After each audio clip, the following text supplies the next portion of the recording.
কেন্দ্রীয় অন্তঃস্থলীয় মৎস্য গবেষণা কেন্দ্র ব্যারাকপুরের পক্ষ থেকে সূচনা হলো বিকশিত কৃষি সংকল্প অভিযান।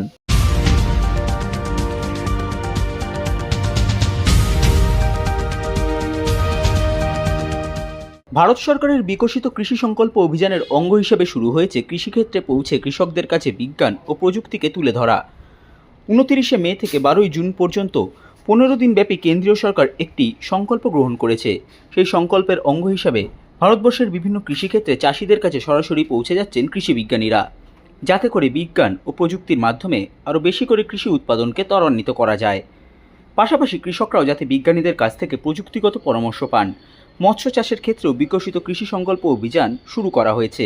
ব্যারাকপুর কেন্দ্রীয় অন্তঃস্থলীয় মৎস্য গবেষণা কেন্দ্রের তরফ থেকেও মৎস্য চাষের ক্ষেত্রে এই অভিযান চালানো হবে বলে জানান কেন্দ্রীয় অন্তঃস্থলীয় মৎস্য গবেষণা কেন্দ্রের নির্দেশক ডক্টর বসন্ত कुमार दास। हमारा जो विकसित भारत कृषक का जो है प्रोग्राम चल रहा है, ये जो 29 मई से 12 जून तक चलेगा।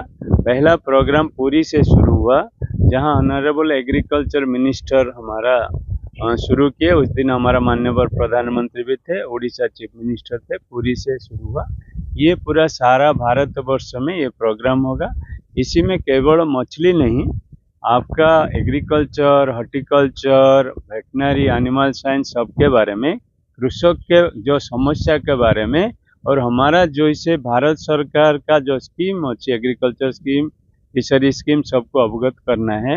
और उनका समस्या को लेके, जैसे लाभ टू लैंड क्या होता है, जो अभी क्या है ना, लैंड टू लाभ, फार्मर्स टू रिसर्च लाभ। फार्मर का जो समस्या है वो लेके आके रिसर्च लैब में समाधान करके फिर उनके पास पहुंचाना है। ये हमारा टारगेट है।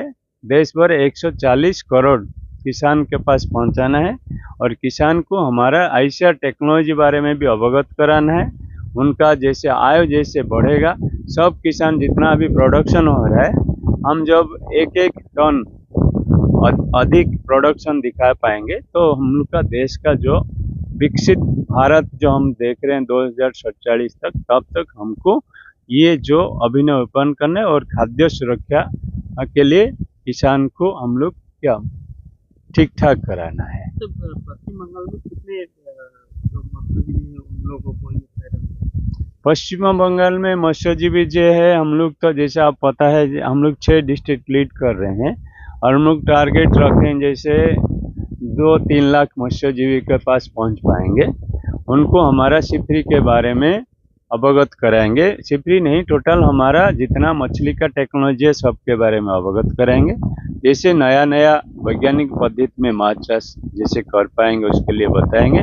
और हम लोग, आप लोग जानते हैं, जैसे वुमेन है, जो SC/ST है, TSP में जो स्कीम हम चला रहे हैं, वो स्कीम के बारे में बनाते हैं। और उनका जैसे छोटा छोटा बैकवर्ड पॉन्ड है, ज़्यादातर आप सुंदरबन एरिया में देखे हैं, वहाँ भी कैसे प्रोडक्शन बढ़ा पाएंगे। इस बार हम लोग भी कालिम्पोंग, दार्जिलिंग में भी वहाँ अवेयरनेस कर रहे हैं। অপরদিকে তাদের কর্মসূচি নিয়ে বলতে গিয়ে বিজ্ঞানী ডক্টর অপর্ণা রায় জানান, দেখুন, এই বিকশিত কৃষি অভিযান যেটা হচ্ছে সেটা আসলে প্রি খারিফ অভিযান বলেই বা প্রি খারিফ ক্যাম্পেইন বলেই আমরা মানে এই ক্যাম্পেইনটা করছি। এবার এগ্রিকালচারের 3টে সিজন হয়, খারিফ, রবি আর জায়দ। তো এই যে ক্যাম্পেইনটা হচ্ছে যে 29 মে থেকে 12 জুন অবধি, এটাতে আমরা শুধু মাছ বা মাছকেই টার্গেট করছি না, যেমন স্যার বললেন, এটাতে কিন্তু আমরা ওভারঅল এগ্রিকালচার এবং ইনক্লুডিং মাছ এবং যে অ্যানিমাল সায়েন্স, এই ব্যাপারটাকেও টার্গেট করছি, যাতে ফার্মারদের একটা হলিস্টিক ডেভেলপমেন্ট হয়। এবার আমরা এই যে মানে আমাদের এই অভিযানটার মুখ্য উদ্দেশ্য হলো যে আমাদের যারা গোটা ভারতবর্ষ ব্যাপী, কারণ সিফরি শুধু পশ্চিমবঙ্গে কাজ করছে না, সিফরি কিন্তু নর্থ ইস্টে এবং আমাদের কর্ণাটক এবং কেরালাতেও কিন্তু সিফরি সায়েন্টিস্টরা এই বিকশিত কৃষি অভিযানের সাথে যুক্ত রয়েছে। এবং এখানে আমাদের যে মেজর টার্গেটটা হচ্ছে যে ফিশারির ক্ষেত্রে যে যে নতুন নতুন টেকনোলজি রয়েছে এবং যে স্কিমস রয়েছে, বেশিরভাগ ক্ষেত্রে আমাদের মৎস্যজীবীরা কিন্তু এই স্কিমের লাভ বা সুবিধা ওঠাতে পারেন না। এবং যে ডিজিটাল একটা প্ল্যাটফর্ম রয়েছে তাদের রেজিস্টার করার জন্য, মৎস্যজীবীদের রেজিস্টার করার জন্য, সেই প্ল্যাটফর্ম সম্বন্ধেও তারা অবগত নন। তো এই সমস্ত ইনফরমেশন তাদেরকে দেওয়া আমাদের একটা বিশেষ কাজ। তাছাড়া ধরুন যে নতুন নতুন যে টেকনোলজি গুলো রয়েছে সেগুলি সম্বন্ধে তাদের কি প্রতিক্রিয়া সেটা জানাটাও আমাদের একটা বিশেষ উদ্দেশ্য এই ক্যাম্পেইনের মাধ্যমে।